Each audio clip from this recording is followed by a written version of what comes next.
M Tamil பெருங்குடியின் நிகரிலா அன்பு செல்வங்களே, உங்களது தாய்மொழி கல்வி அறிவை செழுமையுறச் செய்வதற்காக தமிழர் கல்வி மேம்பாட்டு பேரவையால் உருவாக்கப்பட்ட இவ்வொலிவட்டை கேட்டு பயனுறுங்கள். தமிழே எங்கள் உயிர்.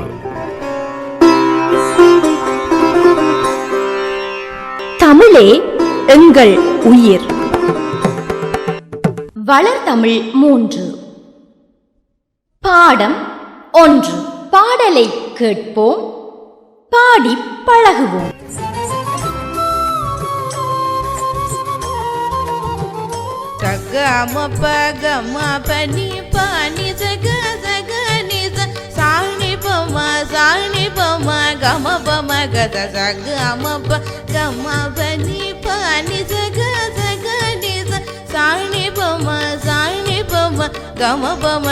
தமிழனென்றொரு இனமுண்டு, தனியே அவர்க்கொரு குணமுண்டு. தமிழனென்றொரு இனமுண்டு, தனியே அவர்க்கொரு குணமுண்டு. அமிழ்தம் அவனுடைய மொழியாகும், அன்பே அவனுடைய வழியாகும். தமிழனென்றொரு இனமுண்டு, தனியே அவர்க்கொரு குணமுண்டு. அமிர்தம் அவனுடைய மொழியாகும், அன்பே அவனுடைய வழியாகும். தமிழனென்றொரு இனமுண்டு.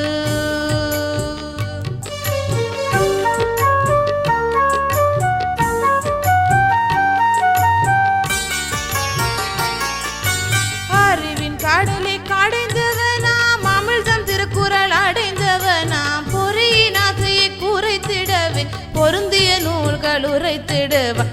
அறிவின் கடலை கடைந்தவனாம், அமிழ்தம் திருக்குறள் அடைந்தவனாம். பொறியினாசையை குறைத்திடவே பொருந்திய நூல்கள் உரைத்திடுவான். தமிழனென்றொரு இனமுண்டு.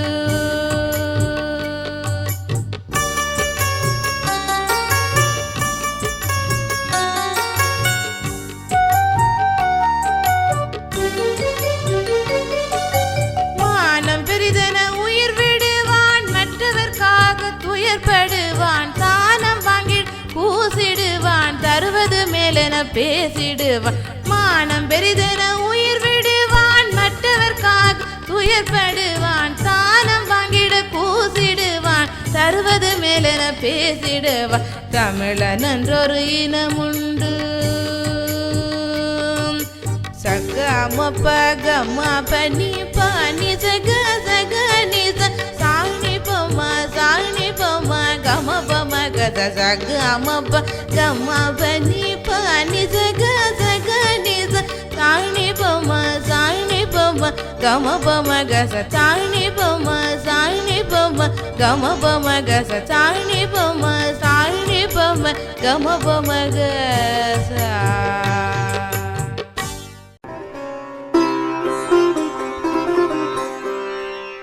தமிழே எங்கள் உயிர். வளர்தமிழ் 3. பாடம் 2.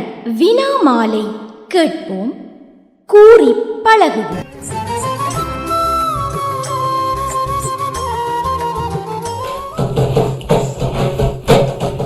என்ன வேண்டும்? பழம் வேண்டும். என்ன வேண்டும்? பழம் வேண்டும். என்ன பழம்? வாழைப்பழம். என்ன பழம்?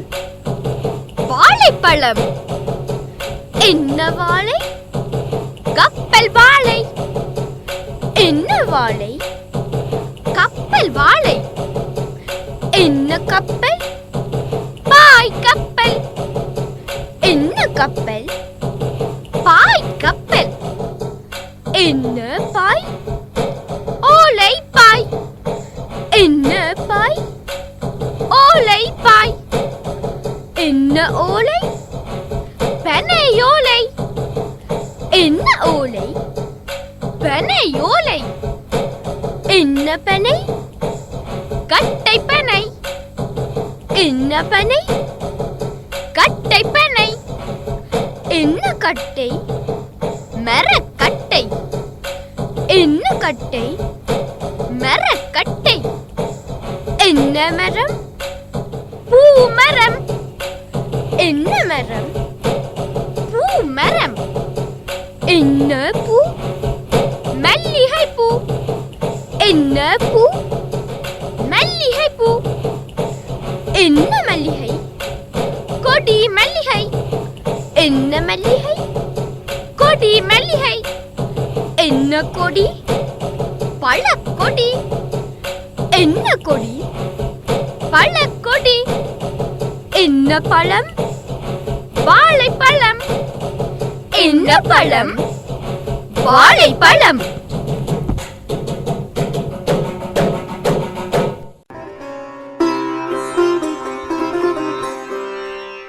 தமிழே எங்கள் உயிர்.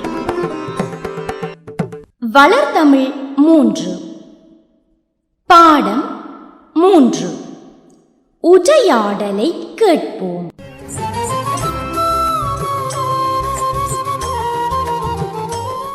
பாட்டி பாட்டி, எனக்கு ஒரு கதை கூறுங்கள்.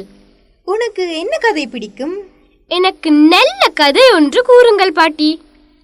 சரி, வள்ளல் பற்றி ஒரு கதை கூறுகின்றேன். சரி பாட்டி. பேகன் ஒரு குறுநில மன்னன். அவன் எல்லா உயிர்களிடத்தும் இரக்கமுள்ளவன். பேகன் கடையோழு வள்ளல்களில் ஒருவன். மழை தவறாது பெய்யும் வளமிக்க மலைநாட்டை உடையவன்.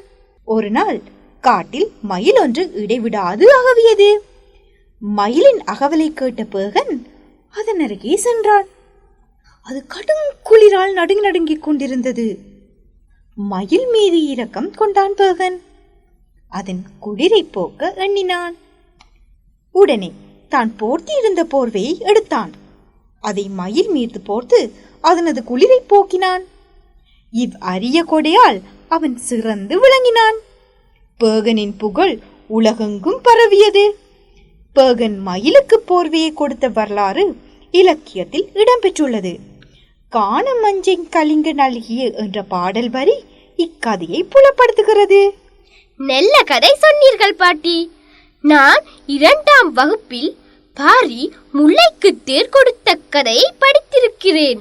அப்படியா? நீ கெட்டிக்காரன். பாரியை போலதான் பேகனும் வள்ளல். நீங்கள் கூறிய கதை எனக்கு மிகவும் பிடித்திருக்கிறது. நன்றி பாட்டி.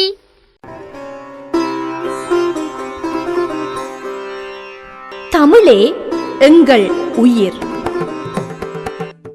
வளர்தமிழ் 3. பாடம் 4. உரையாடலை கேட்போம்.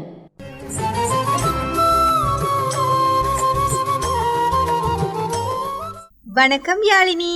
வணக்கம் அம்மா. யாழினி, தாயகத்தில் இருக்கும் மாமா அஞ்சல் அனுப்பியிருக்கிறார். அஞ்சல் என்றால் என்ன அம்மா? ஒரு செய்தியை ஓரிடத்தில் இருந்து இன்னொரு இடத்திற்கு எழுத்து மூலம் அனுப்புவதுதான் அஞ்சல். மாமா, என்ன அம்மா எழுதியிருக்கிறார்? எங்கள் எல்லோரையும் கோடை விடுமுறைக்கு தாயகத்திற்கு வரும்படி எழுதியிருக்கிறார். அங்கு போக ஆசையாக உள்ளது. நாங்கள் போவோமா அம்மா? சரி, இவ்விடுமுறைக்கு நாங்கள் அங்கு செல்வோம். அப்போ அங்கே அத்தை, மச்சான், மச்சான் எல்லோரையும் பார்க்கலாம் தானே அம்மா? ஓம், எல்லோரையும் பார்க்கலாம். அத்துடன் அங்கு நல்லூரில் இருக்கின்ற கந்தசாமி கோவில், சங்கிலியன் சிலை என்பவற்றையும் பார்க்கலாம். கீரிமலைக்கு சென்று அங்குள்ள கேணியில் குளிக்கலாம். அங்கு ஒரு சிவன் கோவில் இருக்கிறது. 5 ஈச்சரங்களில் ஒன்றான தம்பலேச்சரம் அங்குதான் உள்ளது. அதையும் பார்த்து கழிக்கலாம். அம்மா, இப்போதே போக வேண்டும் போல் ஆசையாக இருக்கிறது. நாங்கள் இந்த கோடை விடுமுறைக்கு அங்கு வருவோம் என்று மாமாவிற்கு அஞ்சல் எழுதி அனுப்புவோம் அம்மா. ஓம் யாழினி, நாங்கள் அஞ்சல் எழுதி அனுப்புவோம். தமிழே எங்கள் உயிர். வளர்தமிழ் 3. பாடம் 5. கேட்டல் தமிழர் வீரம்.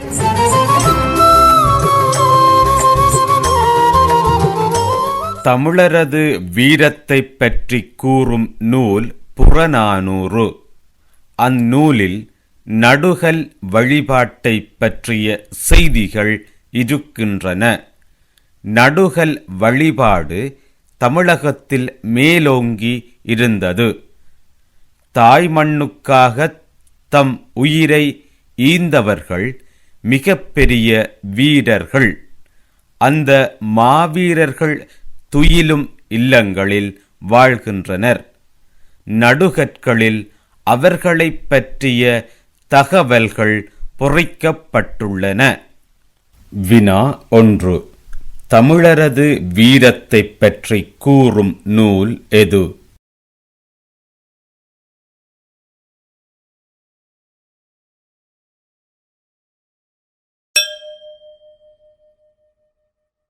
வினா 2.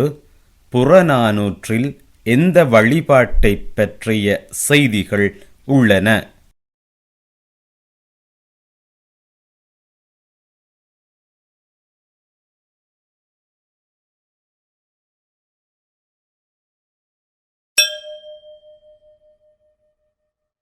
வினா 3. நடுகல் வழிபாடு எங்கே மேலோங்கி இருந்தது?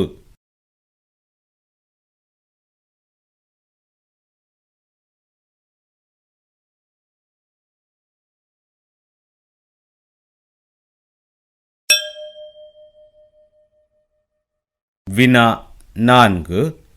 துயிலும் இல்லங்களில் வாழ்பவர்கள் யார்?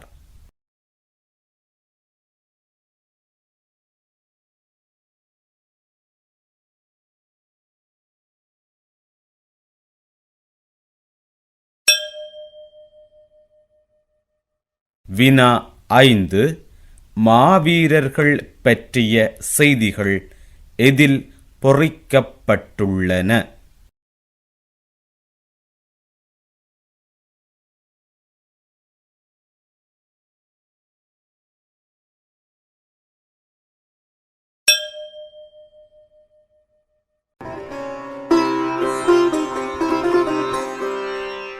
தமிழே எங்கள் உயிர். வளர்தமிழ் 3 பாடம் 6 அம்பாறை.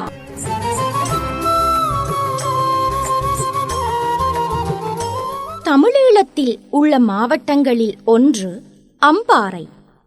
இம்மாவட்டம் தென் தமிழீழத்தில் அமைந்துள்ளது. அம்பாறை மாவட்டத்தில் தமிழர்களும் இஸ்லாமியரும் பெருமளவு வாழ்கின்றனர். இலங்கையின் தலைநகரான கொழும்பிலிருந்து 320 கிலோமீட்டர் தொலைவில் அம்பாறை மாவட்டம் அமைந்துள்ளது. இங்கு ஒரு பெரிய மணிக்கூட்டு கோபுரம் அமைந்துள்ளது. அம்பாறையில் பெருமளவு பயிர்ச்செய்கை நிலங்கள் காணப்படுகின்றன. இதனால் இம்மாவட்டத்தின் முதன்மையான தொழிலாக வேளாண்மை தொழில் காணப்படுகின்றது.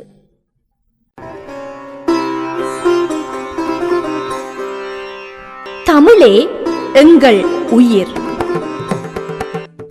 வளர்தமிழ் 3 பாடம் 7 பாடலை கேட்போம், பாடி பழகுவோம்.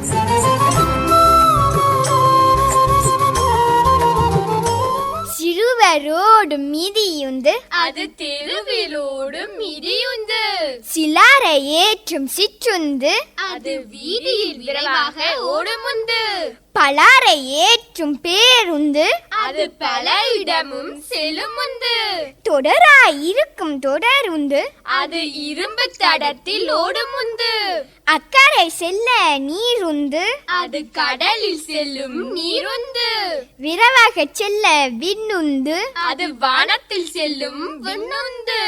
எல்லா உந்திலும் சிறந்த உந்து மிதியுந்து. அது உடல் நலத்திற்கு உகந்த உந்து. எல்லா உந்திலும் சிறந்த உந்து மிதியுந்து நம் உடல் நலத்திற்கு உகந்த உந்து.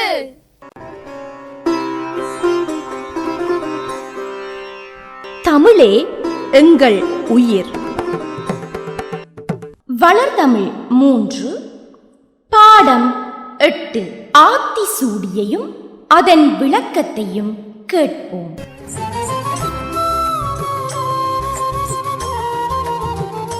ஔவையார் ஒரு சிறந்த பெண் புலவர். இவர் தமிழ்நாட்டில் வாழ்ந்தார். ஔவையார் சிறுவர்களுக்கும் பெரியவர்களுக்கும் பயன் தரக்கூடிய சிறந்த பாடல்களை பாடினார். ஆத்திசூடி, கொன்றைவேந்தன், மூதுரை, நல்வழி போன்றன அவற்றுள் சிலவாகும். ஔவையாரின் பாடல்களை படித்து பயன்பெறுவோம்.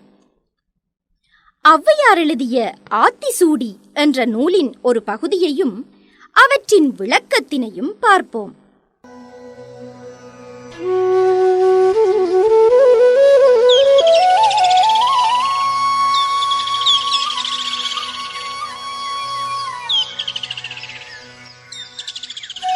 அறம் செய்ய விரும்பு,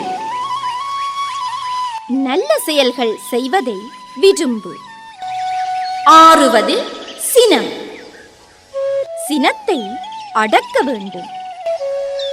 இயல்வது கரவேல், செய்ய முடிந்ததை முடியாது எனக் கூறக்கூடாது. ஈவது விலக்கேள், அறவழியில் ஒருவர் மற்றவர்க்கு கொடுப்பதை தடுக்காதே.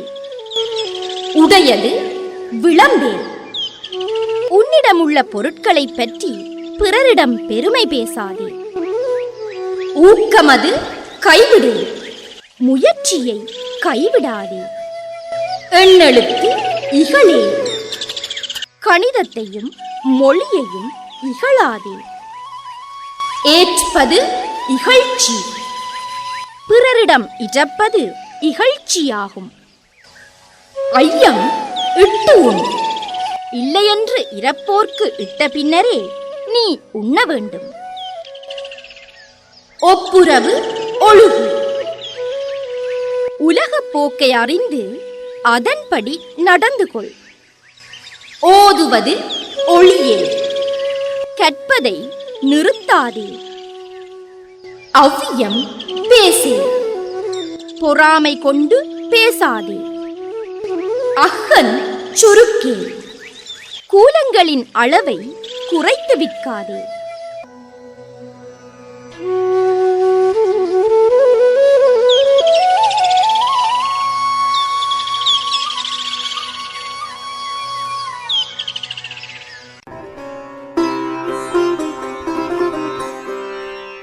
தமிழே எங்கள் உயிர். வளர்தமிழ் 3 பாடம் 9 கதையை கேட்போம்.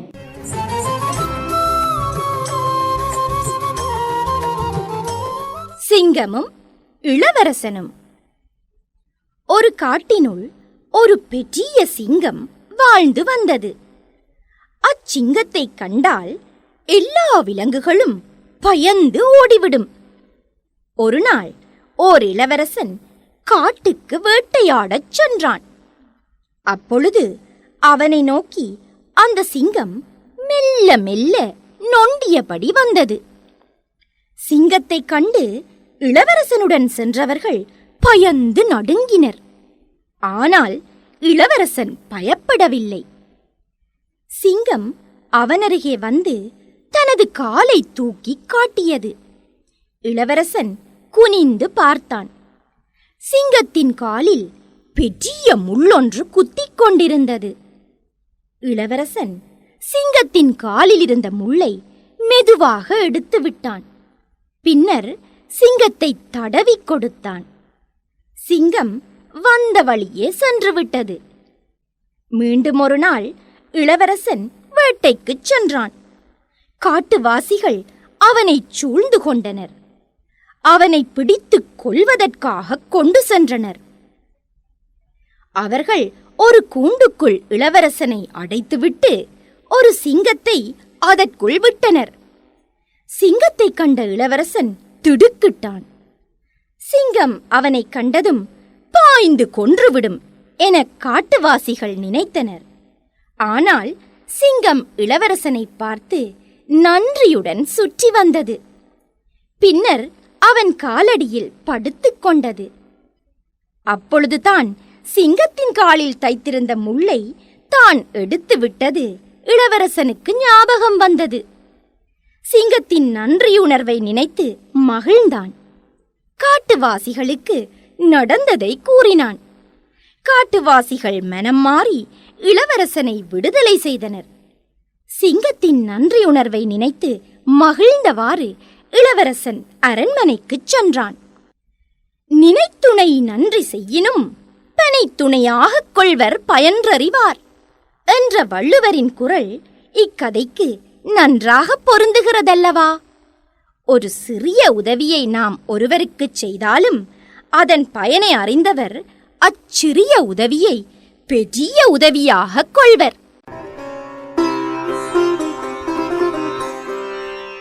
தமிழே எங்கள் உயிர்.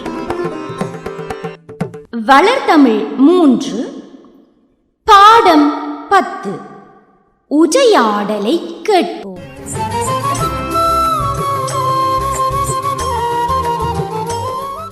வணக்கம் லிலி. வணக்கம் நிலா. ஊரிலிருந்து எப்போது வந்தீர்கள்? நாங்கள் நேற்றிரவு வந்தோம். ஊரில் யார் யாரை போய் பார்த்தீர்கள்? உங்கள் தாத்தா, பாட்டி, மாமா, மாமி எல்லோரையும் பார்த்தோம். எல்லோரும் உங்களை கண்டவுடன் மகிழ்ச்சி அடைந்திருப்பார்களே. என்னை பார்த்து மகிழ்ச்சி அடைந்ததை விட என்னுடைய தமிழை பார்த்துதான் பெரிதும் மகிழ்ந்தார்கள். நான் பேசிய தமிழ் தாத்தா பாட்டிக்கு மிகவும் பிடித்திருந்தது. அப்படி என்ன பேசினீர்கள்? பாட்டி எனக்கு குவளையில் தண்ணீர் தாருங்கள் என்றேன். மாமா மாமிக்கு விளங்கவில்லை. ஆனால் பாட்டியும் தாத்தாவும் ஓடி வந்து என்னை கட்டி அணைத்தார்கள். நீங்கள் தமிழ் பேசுவீர்கள் என்று அவர்கள் நினைத்திருக்க மாட்டார்கள். அதுவும் நான் தூய தமிழ் பேசுகிறேன் என்று மகிழ்ந்தார்கள். இருக்கை, வட்டில், அடுக்கலை என்ற சொற்களை கேட்ட பாட்டி அழுதே விட்டார். ஏன் பாட்டி அழுதார்? கூறுகிறேன் கேளுங்கள். பாட்டியின் அப்பா அம்மா பேசிய சொற்கள் இவை என்று கூறினார். பின்னர் அச்சொற்கள் எப்படி இல்லாமல் போனது? பாட்டி சொன்னார், வெளிநாட்டவர் வந்ததால் தான் எங்கள் தமிழ் சொற்கள் மறைந்து போனதாம். உண்மைதான். எங்கள் பாட்டியும் என்னுடைய தமிழ் நூல்களை பார்த்து பெருமைப்பட்டார். மறைந்த தமிழ் சொற்கள் எல்லாம் எங்கள் நூலில் நிறைந்திருக்கிறது என்று கூறினார். மாமா மாமிக்கும் நிறைய தமிழ் சொற்கள் சொல்லிக் கொடுத்தேன். அவர்களுக்கு ஒரே மகிழ்ச்சியும் வியப்புமாக இருந்தது. பாட்டியும் தாத்தாவும் நீங்கள் இங்கு வரும்போது கவலைப்பட்டிருப்பார்கள் தானே? எனக்கும் அவர்களை விட்டு வர மனமில்லைத்தான். என்ன செய்வது நிலா? எங்கு வாழ்ந்தாலும் நாங்கள் தமிழ் பிள்ளைகளாக நல்ல பிள்ளைகளாக வாழ்ந்தால் மகிழ்ச்சிதானே? நன்றாக சொன்னீர்கள் நிலா, அது உண்மைதான். தமிழே எங்கள் உயிர். வளர்தமிழ் 3 பாடம் 11 கதையை கேட்போம்.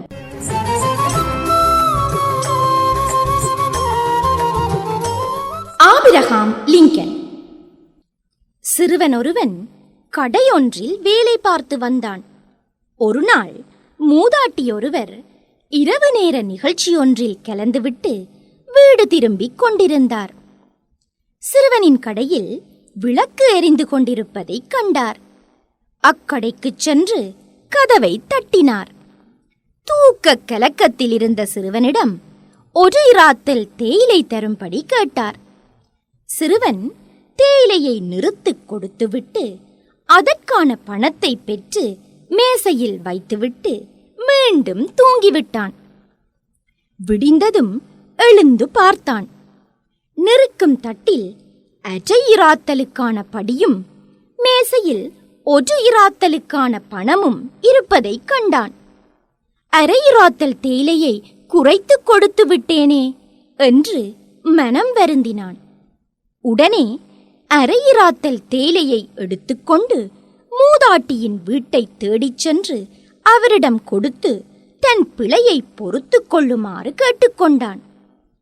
விளையும் பயிரை முளையிலே தெரியும் என்ற பழமொழிக்கு இணங்க அச்சிறுவன் பின்னாளில் அமெரிக்க நாட்டு முதல்வனானான்.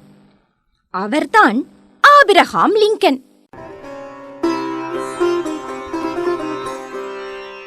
தமிழே எங்கள் உயிர். வளர்தமிழ் 3 பாடம் 12 உரையாடலை கேட்போம்.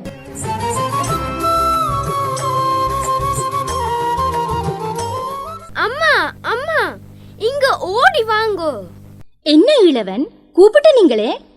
ஓம் அம்மா, எனக்கு வயிறு வலிக்குதம்மா. என்ன, வயிற்றுக்கு வலிக்குதோ? என்ன சாப்பிட்ட நீங்கள்? சோறும் கோழியும் தானே சாப்பிட்ட நீங்கள், வேற ஒன்றும் சாப்பிடலையே. ஐயோ அம்மா அம்மா, எனக்கு சரியா வலிக்குதம்மா.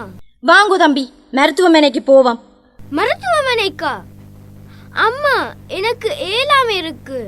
கதைச்சு கொண்டிருக்காமல் வாங்கோ, மெல்ல மெல்ல போட்டு வருவோம்.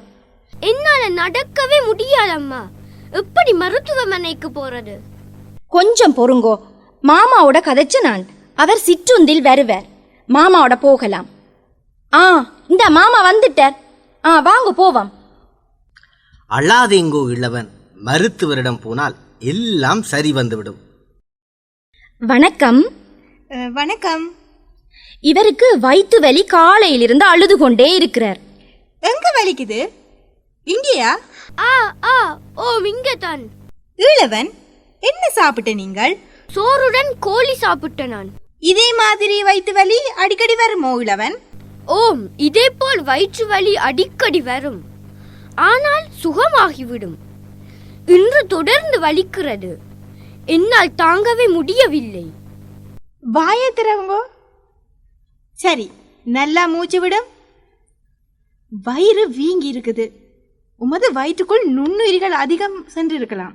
உண்மையாக இருக்கலாம். ஏன் அப்படி சொல்கின்றீர்கள்? ஈழவன் எங்கே வெளியே சென்று வந்தாலும் கை கழுவாமலேயே உணவு உண்பான், சொன்னாலும் கேட்க மாட்டான். ஈழவன், நாம் எப்பொழுதும் நமது உடலை தூய்மையாக வைத்திருக்க வேண்டும். ஒவ்வொரு வேளையும் உணவு உண்ணும் போது கைகளை நன்றாக கழுவிய பின்னரே உணவு உண்ண வேண்டும். இந்த மருந்துகளை வாங்கி குடியும் இளவன். மருந்தா? எனக்கு வேண்டாம். நீர் மருந்து குடிக்கத்தான் வேணும். குடிக்காவிட்டால் வேறு பல நோய்களும் வந்துவிடும். இப்ப புரிகிறதா இளவன்? வெளியில் சென்று வந்தால் கைகளை நன்றாக கழுவிவிட்டே உணவு உண்ண வேண்டும் என்பது. இதுதான் மூத்தோர் சொல்லை கேட்க வேண்டும் என்று கூறுவது. உண்மைதான் அம்மா, இதை நான் இப்போது தான் புரிந்து கொண்டேன். தமிழே எங்கள் உயிர். வளர்தமிழ் 3 பாடம் 13 கேட்டல்.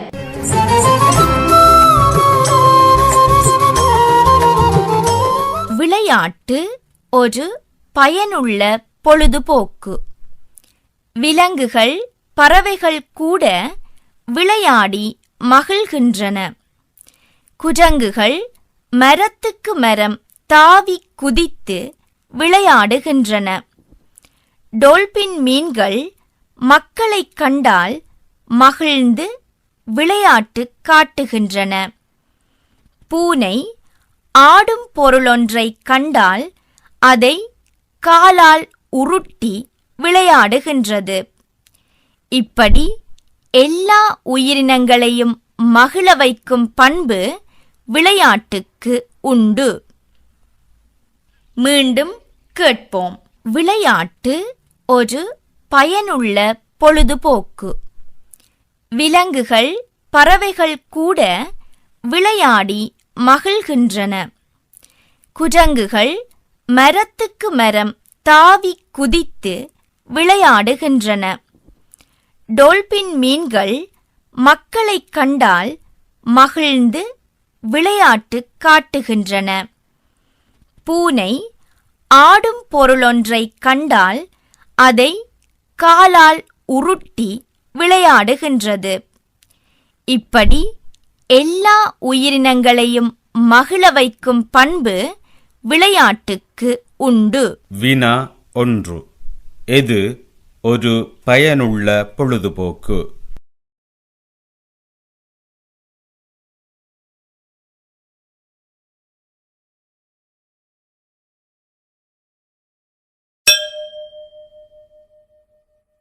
வினா 2. மரத்துக்கு மரம் தாவி விளையாடும் விலங்கு எது?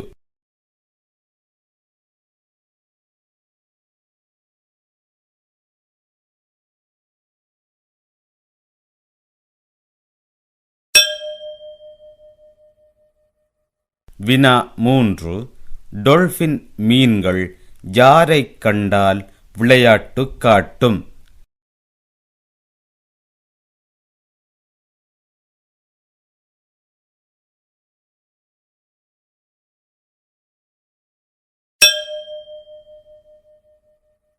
வினா 4. ஆடும் பொருளைக் கண்டால் பூனை என்ன செய்யும்?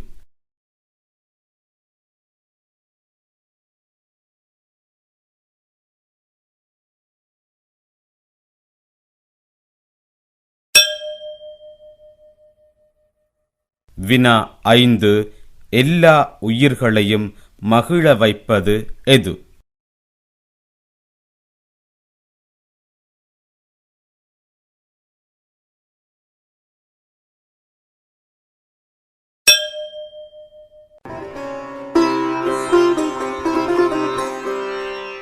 தமிழே எங்கள் உயிர்.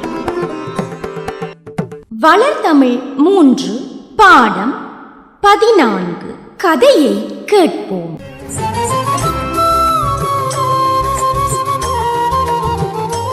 கௌதாரியும் முயலும். கௌதாரி ஒன்று பெரிய புதரில் பல காலமாக வாழ்ந்து வந்தது. ஒரு நாள் இரை தேடி வெகு தொலைவு பறந்து சென்றது. நெல் வயல் ஒன்றை கண்டது. வயலில் நெற்கதிர்கள் விளைந்திருந்தன. கௌதாரி நெல்மணிகளை வயிறு நிறைய தின்றது. அங்கேயே அது தங்கிவிட்டது. நெடுநாளாகியும் கௌதாரி புதருக்கு திரும்பவில்லை. எனவே கௌதாரியின் புதரில் முயலொன்று வாழத் தொடங்கியது. அறுவடை காலம் முடிந்ததும் கௌதாரி தன் இருப்பிடத்திற்கு திரும்பியது.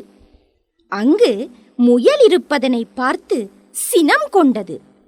முயலிடம், இது எனது இடம், நீ வெளியே போ என்று கூறியது. இந்த இடம் எனக்கே உரியது என்றது முயல். புதர் யாருக்கு உரியது என்பதை முடிவு செய்ய இரண்டும் நடுவர் ஒருவரை தேடிச் சென்றன. அவை வயதான பூனை ஒன்றை கண்டன. அப்பூனை பசியால் களைத்து கண்மூடி படுத்து கிடந்தது. இதனிடம் கேட்போம், எமக்கு தீர்ப்பு கிடைக்கும் என்று கௌதாரியும் முயலும் பேசிக்கொண்டன. இருவரும் பேசிக்கொண்டதை பூனை கேட்டது. தேடாமலேயே உணவு கிடைத்துவிட்டது என்று மகிழ்ந்தது. பூனை கண்களை மூடி ஏதோ சொல்வது போல் முணுமுணுத்தது. இதனைக் கண்ட கௌதாரிக்கும் முயலுக்கும் பூனையிடம் நம்பிக்கை ஏற்பட்டது. இரண்டும் பூனையின் அருகே சென்றன. பூனை கண் விழித்து, நீங்கள் யார்? உங்களுக்கு என்ன வேண்டும் என்று கேட்டது. இரண்டும் நடந்ததை கூறி தீர்ப்பு கேட்டன. தீய குணம் கொண்ட பூனை, எனக்கு வயதாகிவிட்டது, காது சரியாக கேட்கவில்லை, அருகே வந்து பேசுங்கள் என்று கூறியது. கௌதாரியும் முயலும் பூனையின் அருகில் சென்றன. பூனை இரண்டையும் கவ்வி பிடிக்க முயன்றது. இதனை உணர்ந்த முயல் அதனிடமிருந்து தப்பி விஜைவாக ஓடியது. கௌதாரியும் சட்டென பறந்து தப்பியது. நல்ல வேளை, தப்பி பிழைத்தோம், இனி சண்டையில்லாமல் ஒற்றுமையாக இருப்போம் என்று கௌதாரியும் முயலும் கூறிக்கொண்டு மகிழ்ச்சியாகச் சென்றன.